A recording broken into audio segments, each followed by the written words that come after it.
વિદ્યાર્થી મિત્રો, છેલ્લે આપણે યોગશીલ પ્રક્રિયા, વિસ્થાપન પ્રક્રિયા, ઓક્સિડેશન પ્રક્રિયા અને દહન પ્રક્રિયા જોઈ હતી. હવે આપણે બે સંયોજનોનો થોડો ડિટેલમાં અભ્યાસ કરવાનો છે, જેમાંનું એક સંયોજન છે ઇથેનોલ. ઇથેનોલનું સૂત્ર શું થાય? CH3CH2OH, ethanol. આ ઇથેનોલ સામાન્ય તાપમાને પ્રવાહી સ્થિતિમાં હોય છે. આ જગ્યાએ આપણે એના થોડા ગુણધર્મોનો અભ્યાસ કરશું. સામાન્ય તાપમાને એ પ્રવાહી સ્થિતિમાં હોય છે. ઇથેનોલ સારામાં સારું દ્રાવક છે.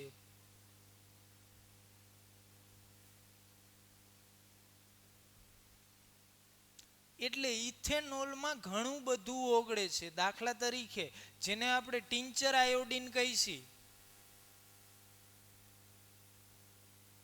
એ ટિંચરમાં આયોડિન પ્લસ ઇથેનોલનું મિશ્રણ હોય.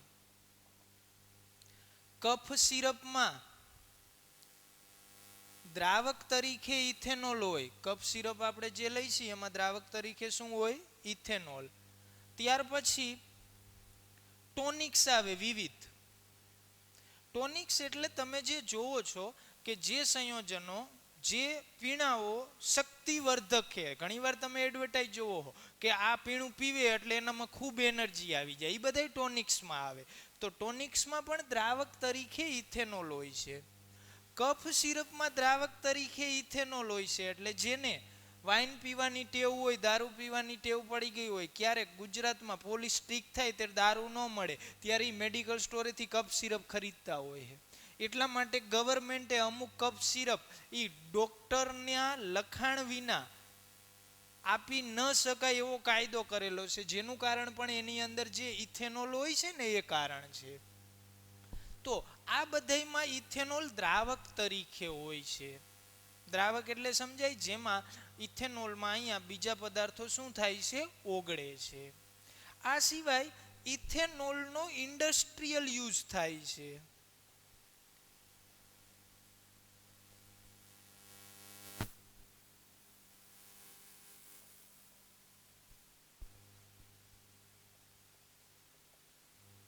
એટલે ઇથેનોલ ઇન્ડસ્ટ્રીમાં પુષ્કળ પ્રમાણમાં વપરાય છે.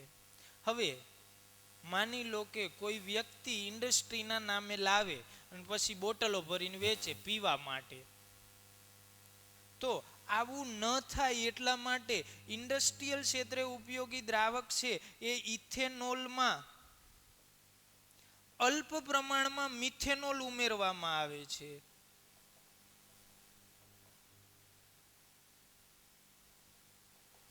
અને તમે જાણો છો મિથેનોલ ઝેરી છે. એટલે થોડા પ્રમાણમાં પણ જો મિથેનોલ જાય તો એ વ્યક્તિનું મૃત્યુ થાય. કારણ કે આપણા શરીરમાં જે યકૃત હોય, એ યકૃતમાં જે ચરબી હોય એ ચરબીને આ મિથેનોલ છે એનું સ્કંદન કરે. સ્કંદન એટલે દૂધની અંદર મીઠું નાખી દો તો જે દૂધ અને પાણી છૂટું થઈ જાય, દૂધની ચરબી છૂટી થઈ જાય, એ ઘટનાને સ્કંદન કહેવાય. ઈંડું હોય, ઈંડાના લિક્વિડને તમે ગરમ કરો એટલે એ સોલિડમાં કન્વર્ટ થઈ જાય, એને સ્કંદન કહેવાય. તો અહીંયા મિથેનોલ છે એ યકૃતમાં જે આપણા ઘટકો હોય એ ઘટકોનું સ્કંદન કરે, જેને કારણે માણસનું મૃત્યુ થાય. ચયાપચયની ક્રિયા 100% બંધ થઈ જાય. એટલે ઇન્ડસ્ટ્રીમાં જે ઇથેનોલ વપરાય છે, ઇથેનોલમાં અલ્પ પ્રમાણમાં મિથેનોલ ઉમેરે અથવા ઇથેનોલને જુદો પાડવા એની અંદર થોડા પ્રમાણમાં રંગ ઉમેરી દે. આ બે પ્રોસેસ દ્વારા ઇન્ડસ્ટ્રીયલ ઇથેનોલને અલગ કરવામાં આવે છે કે જેને કારણે એ દારૂ પીવા તરીકે વાપરી શકાય નહીં. હવે આપણે જોઈએ આ ઇથેનોલના વિવિધ રાસાયણિક ગુણધર્મો. તો પહેલા છે ઇથેનોલની સોડિયમ ધાતુ સાથે પ્રક્રિયા. OH આ શું છે? ઇથેનોલ. જો એની સોડિયમ ધાતુ સાથે પ્રક્રિયા કરવામાં આવે તો સોડિયમ ધાતુ આ હાઇડ્રોજનનું વિસ્થાપન કરે છે, એટલે આવું સંયોજન બને CH3 CH2O Na વત્તા આ હાઇડ્રોજન H2 સ્વરૂપે દૂર થાય. ચલો પહેલા આને સંતુલિત કરીએ. અહીંયાથી એક હાઇડ્રોજન દૂર થયો તો અહીંયા બે હાઇડ્રોજન ઉત્પન્ન થયા, તો એનો અર્થ એ કે એક મિથેનોલ તો એક જ હાઇડ્રોજન આપે. જો તમારે બે હાઇડ્રોજન જોતા હોય તો કેટલા મિથેનોલ વાપરવા પડે? બે મિથેનોલ. એટલે અહીંયા આવ્યો બગડો. બે મિથેનોલ વપરાય એટલે એક હાઇડ્રોજન એક મિથેનોલ માંથી, બીજો હાઇડ્રોજન બીજા મિથેનોલ માંથી. તો સોડિયમ પણ અહીંયા બે વપરાય, કારણ કે મિથેનોલ બે હતા એટલે અહીંયા આવ્યો બગડો, અને સોડિયમ બે થયા એટલે અહીંયા બગડો આવે. આ રીતે આ પ્રક્રિયાને તમે સંતુલિત કરી શકો. આ જે સંયોજન બન્યું એની અંદર આ ભાગ છે એ ઇથેનોલનો ઓક્સાઇડ છે. જુઓ આ શું છે? ઇથેનોલનો ઓક્સાઇડ, જેને નામ આપે છે ઇથોક્સાઇડ. અને આ સોડિયમ છે એટલે આનું નામ અવળું આપે છે. પહેલા લખવાનું સોડિયમનું નામ અને પછી લખવાનું ઇથોક્સાઇડનું નામ. ટૂંકમાં આ ભાગ ઇથોક્સાઇડ છે અને આ ભાગ શું છે? સોડિયમ. તો કોઈ પણ આલ્કોહોલમાં તમે સોડિયમ ધાતુ ઉમેરો, કોઈ પણ આલ્કોહોલમાં શું કઈ ધાતુ ઉમેરો? સોડિયમ ધાતુ. એટલે સોડિયમ આલ્કોક્સાઇડ બને અને હાઇડ્રોજન વાયુ મુક્ત થાય. જો આ જ પ્રક્રિયા તમે મિથેનોલ સાથે કરો, આજે આપણે બ્લુ રંગથી દોરી છે એ ટેક્સ્ટબુકમાં નથી, પણ આપણને આવડે ખરું, કારણ કે ઇથેનોલ આવડે એટલે મિથેનોલ આવડે. ચાલો CH3OH કોની સાથે પ્રક્રિયા? સોડિયમ ધાતુ સાથે. સોડિયમ કોનું વિસ્થાપન કરે? હાઇડ્રોજનનું. એટલે બન્યું શું? CH3ONa વત્તા હાઇડ્રોજન વાયુ મુક્ત થયો. અહીંયા એક હાઇડ્રોજન દૂર થાય છે, બે દૂર થાય છે, એક મળે છે, એટલે અહીંયા ડબલ થયું. આ બે થયા અને આ બે થયા, થઈ ગયું સંતુલિત. આનું શુભ નામ જોઈએ તો પહેલા નામ આવે સોડિયમનું. સોડિયમ. સોડિયમને તમે કાઢી, સોડિયમને ધ્યાનમાં ન લો, આને એકને ભૂલી જાઓ. હવે જે પાર્ટ વધ્યો એ કયો છે? મિથેનોલનો ઓક્સાઇડ, જેને કહેવાય મિથોક્સાઇડ. સાદી વસ્તુ થઈ લો. તો જો તમે મિથેનોલ વાપરો ઇથેનોલની જગ્યાએ તો તમને શું મળે? સોડિયમ મિથોક્સાઇડ. પણ અહીંયા આપણે ઇથેનોલની ચર્ચા ચાલે છે. આપણે શેની ચર્ચા કરવાની છે? ઇથેનોલની. ઇથેનોલની ચર્ચા કરવાની હોવાથી અહીંયા મિથેનોલની પ્રક્રિયા આપણે આવશે નહીં, પણ આ ફક્ત આપણે જાણકારી માટે લીધેલી છે. ચાલો હવે કરો ઇથેનોલનું નિર્જલીકરણ. નિર્જલીકરણ માટે આપણે આ પ્રક્રિયાને આ રીતે લખશું, ઇથેનોલને આ રીતે લખશું, એટલે નિર્જલીકરણ આપણે સહેલાઈથી સમજી શકીએ. આ છે ઇથેનોલ. જુઓ CH3CH2OH. આ શું છે? ઇથેનોલ. આને સાંદ્ર સલ્ફ્યુરિક એસિડની હાજરીમાં ગરમ કરો.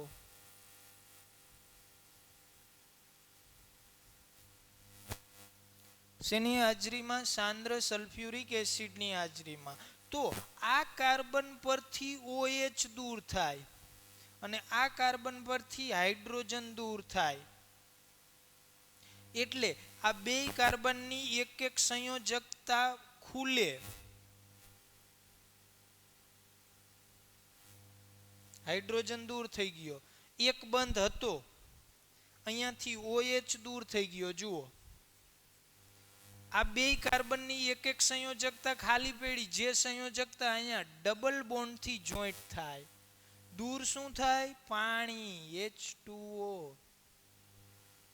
શું બને? ઇથીન. શેમાંથી? ઇથેનોલ માંથી. આ ક્રિયાને નિર્જલીકરણ કહેવાય. નિર્જલીકરણ એટલે H2O દૂર કરવો. હવે આપણે આના પહેલાના લેક્ચરમાં લીધી હતી એવી એક પ્રક્રિયા અહીંયા સમજવા માટે લઈએ, ધ્યાન આપજો. હવે જે લઈશી એ ઇથેનોલનો ભાગ નથી, સમજવા માટે આપણે લઈશી હવે જે પ્રક્રિયા લઈ છે તે. ચાલો માની લો કે આપણી પાસે ઇથિન છે, ઇથિન.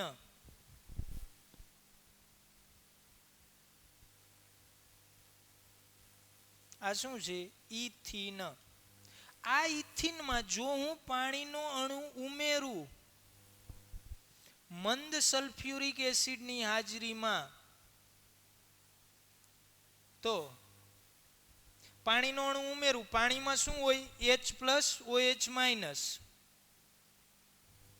આ ડબલ બોન્ડ તૂટે, ડબલ બોન્ડ તૂટે એટલે બે કાર્બનની એક એક સંયોજકતા ખાલી થાય. બે સંયોજકતા હાઇડ્રોજનથી ભરાયેલી હતી, જે એક એક સંયોજકતા ખાલી થઈ એમાં એક કાર્બન સાથે હાઇડ્રોજન જોડાય, એક કાર્બન સાથે OH જોડાય. આપણે એવું લાગે કે આની સાથે હાઇડ્રોજન, તો એના પછીના કાર્બન સાથે શું જોડાય? OH. એટલે અહીંયા OH જોડાય ને અહીંયા જોડાય હાઇડ્રોજન, એટલે આપણને મળે CH3CH2OH. આપણને આવું સંયોજન મળે. જુઓ, આને કહેવાય ઇથેનોલ. સિમ્પલ વસ્તુ થઈ ગઈ. ઇથેનોલ માંથી પાણીનો અણુ દૂર કરો તો તમને મળે ઇથિન. પ્રક્રિયા કઈ થઈ? નિર્જલીકરણ. અને ઇથિનમાં પાણીનો અણુ ઉમેરો તો તમને મળે ઇથેનોલ. આ પ્રક્રિયાને જલીયકરણ કહેવાય, હાઇડ્રોલિસિસ. હવે અહીંયાથી બીજું આપણને મળ્યું, સાંદ્ર સલ્ફ્યુરિક એસિડ પાણીનો અણુ દૂર કરે. જુઓ, મંદ સલ્ફ્યુરિક એસિડ પાણીનો અણુ આપે, તો સલ્ફ્યુરિક એસિડ એક જ છે. જો તમે સાંદ્ર સલ્ફ્યુરિક એસિડ વાપરો તો સાંદ્ર સલ્ફ્યુરિક એસિડ પાણીનો અણુ ખેંચી લેશે, જે તે ઘટકમાંથી પાણીનો અણુ ખેંચી લેશે. અને મંદ સલ્ફ્યુરિક એસિડ વાપરો તો જે તે ઘટકને એ પાણીનો અણુ આપશે. તો આ પ્રક્રિયા થઈ ઇથિનની યોગશીલ પ્રક્રિયા. મૂળભૂત રીતે આ મૂળભૂત રીતે યોગશીલમાં આવે, પણ તમે એનું આમ પણ લખી શકો, જલીયકરણ પણ કહી શકો. અને આ પ્રક્રિયા થઈ ઇથેનોલનું શું થશે? નિર્જલીકરણ.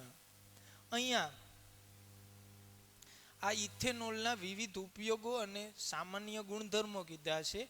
ઇથેનોલ જો અતિ શુદ્ધ સ્વરૂપમાં હોય, 100% પ્યોર, તો એ પણ ઝેરી છે.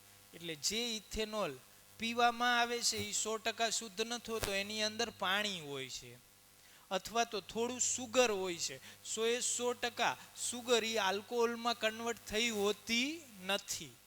એટલે જે અતિ પ્યોર ઇથેનોલ હોય છે એ પણ ઝેરી છે, એનો પણ ઉપયોગ પીવા માટે થઈ શકતો નથી.